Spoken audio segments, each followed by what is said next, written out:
Okay, so we're carrying on with our compound interest today, and I want to show you a formula that we can use to shorten down our work for the compound interest. Okay, so this is on page 30 of your log tables if you want to open that up and have a look. And the formula is as following: F equals to P 1 plus I T, where F is the final amount, P is the principal, remember the starting amount, I is the interest. This is important. It has to be in decimal form. So 0.0 something, right? And your time then. Okay, so let's go straight into an example here. So I've invested, find the value of 15,000 after 3 years at 8%. So now I can use my formula because the interest rate is the same for the 3 years. Remember yesterday we had to do it out the long way if we've different interest rates, if it's changing. Okay, so write your formula. F is equal to P 1 plus I T. Down at the side, and I want you to do this for every question, F equals P equals I equals T equals. Okay, so make sure you write that out. What is F? F is the final amount. That's what I'm looking for. Don't know it. P is the principal, starting amount, 15,000. I is the interest, but remember it has to be in a decimal. Now, how do I change 8% to a decimal? 8 divided by 100 equals 0.08. Okay, a lot of you might be able to do that in your head. T is the time, 3 years. Then you just go and sub it all into your formula. F is equal to 15,000. 1 plus 0.08 to the power of 3. F is equal to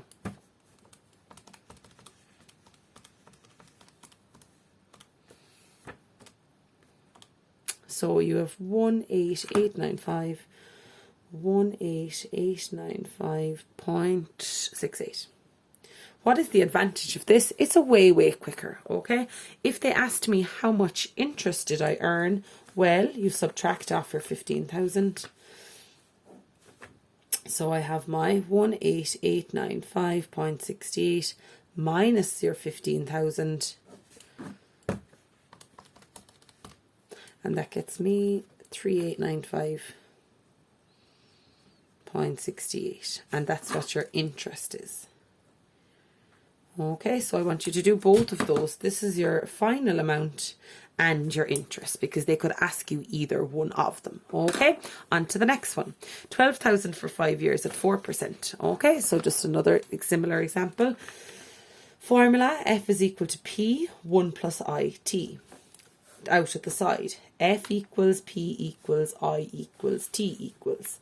The final amount I do not know, so question mark. P is the principal, starting amount, 12,000. I is the interest rate, but I do not write 4%. You must change that to a decimal, so it's 0.04. And write down your time, 5 years. Subbing in. So F is equal to P 1 plus IT. The final amount is 12,000. 1 plus 0.04 and a 5 up here. So we have 12. 1 plus 0.04 to the power of 5. That gets me 14599. So the final amount is 14599.83. When it's money, make sure you put in your euro sign. How much interest did I earn? 14599.83 minus 12,000. And you get 2599.83, and that is your interest. Okay, so I'd like the both of those, please, the final amount and the interest. Okay, carrying on with the next question. Okay, so this one is a kind of one where we're going to be working backwards. What sum of money would amount to this much, 15,411 € at 5% compound interest after 6 years? Okay, so I can go ahead and use my formula because the rate is staying the same for the 6 years.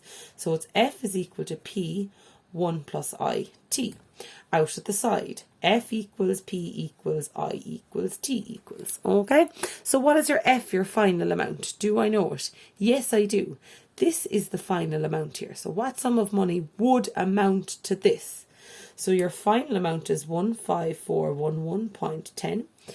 Principal is your starting amount. I don't know that. What sum of money? I don't know my principal. Okay.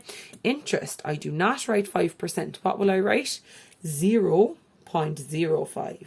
The time then is 6 years. There it is. Okay, so let's go ahead and sub that in. Final amount is 15411.10 is equal to the principal, don't know what that is, 1 plus 0.05 all to the power of 6. Now I'm going to show you a bit of a shortcut way.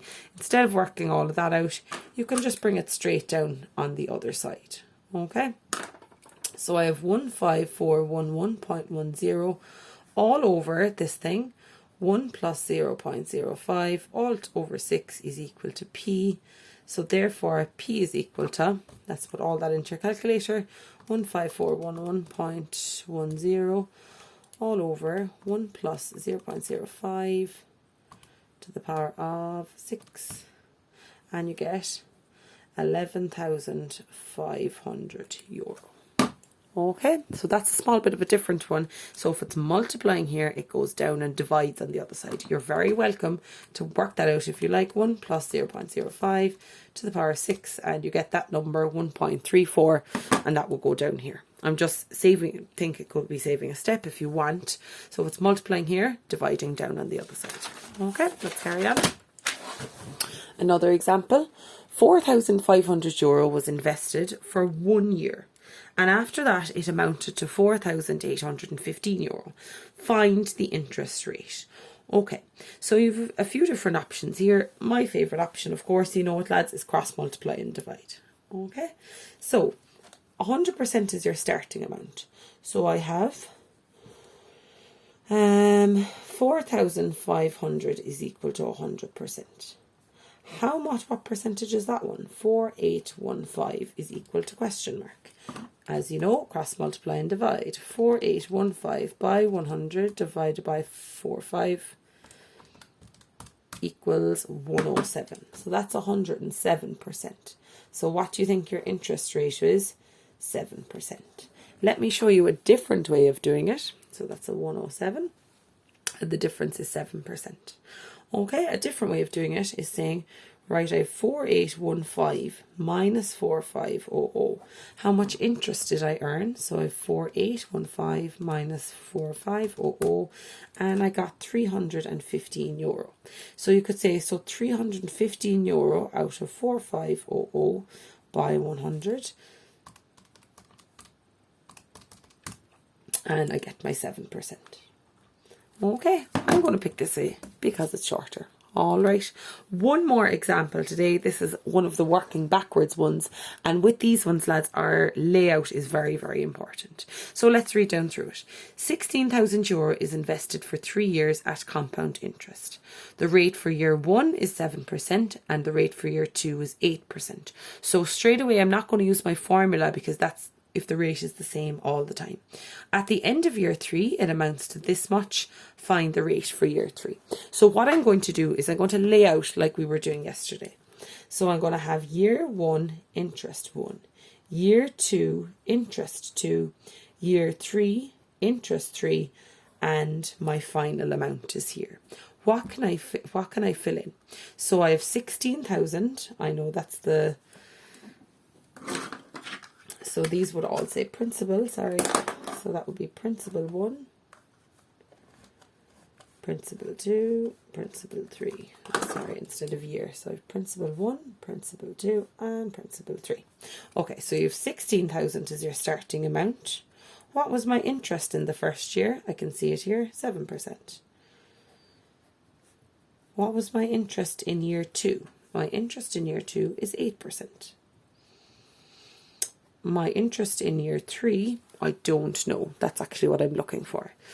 What else do I know? The final amount is 20,338.56. Okay, so I've kind of laid it out nicely, and I'm going to fill in anything I can now. So cross multiply and divide. So I get 1120. And add those together, 17120. Cross multiply and divide, 1369.6, and add those together. And I get 489.6. Now I have to stop because I don't know how to get this one. Right. Can I get what number is in here? Yes, I can, because think about it. These two added together get me that one. So working backwards, if I subtract these two numbers, I can find the missing one. So 20338.56 minus that number above, and I get 1848.96. Yeah. Okay, so I just subtracted these two numbers and it got me that figure in red there. Now, what percentage is that equal to? Okay, what percentage is that equal to? So I can just go out to the side here. I have 18489.6 is equal to 100%. And I have 1848.96 is equal to question mark. So I'm going to cross multiply and divide. Alright, so I'm going to cross multiply and divide. 1848.96 multiplied by 100 divided by 18489.6 equals 10. So I got 10 here, so that is 10%. So the rate in year 3 is 10%. Okay, so that's an example of a working backwards one, lads. Just make sure your layout is very, very clear. Also, what else do we do today? This very handy formula, which you'll find on page 30 of your log tables. F is equal to P, 1 plus IT. Remember, you must list them out on the side for every single question, please. Okay, thanks, lads.